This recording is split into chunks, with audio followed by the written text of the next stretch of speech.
بازار کې موجود یم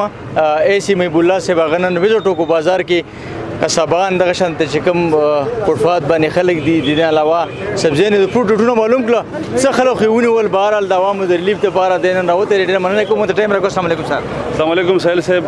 ډېره مهرباني تاسو موږ غږ خلکو ته رسوي داسې وجه څه پرون به جګړه شوې وه تاسو پته وه چې یو کس یو قصابي دلته یو کس په چاړه باندې والی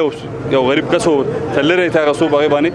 نو زه خو بیسیکلي په هغې پسې راوتم په کار و چې هغه زمونږ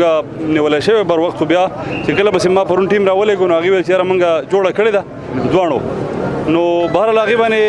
زه مطمئن یم او عوام په هغې باندې مطمئن نه نو زه پخپله په هغه پسې راوتم او ستاسو د مخې هلک مونږ ونیو څه قصابان نور هم اوس وایلیټرز و هغه هم ونیول دغه گاډی ستاسو مخې ته دی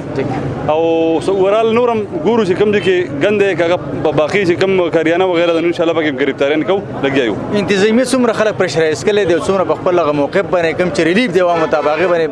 ثابت قدم ولاړ. بس سهیل صاحب داسې دا یو د روژې میاشت ده په دې کې ایکسټرا مونږ ته پکار دی چې مونږ د خلکو خیال وساتو نه چې مونږ کومه ایلیګل منافع ده هغه مونږ روژې ته راوباسو. زمونږ بدقسمتي څه ده المیه دا ده چې زمونږ کوم دلته ځینې وروڼه داسې دي کاروباریان چې هغه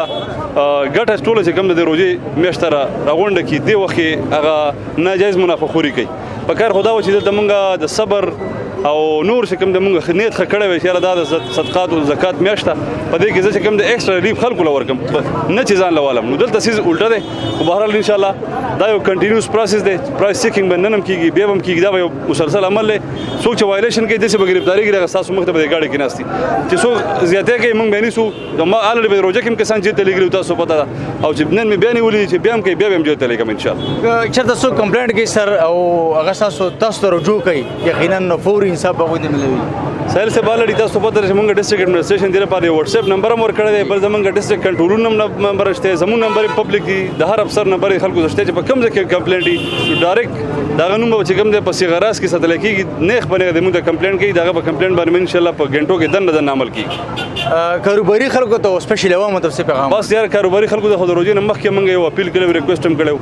چې تاسو مهرباني وکړئ چې دې روژه کې دا 11 میاشتې چې کوم دي ځان دپاره تاسو ګټئ د 11 میاشتې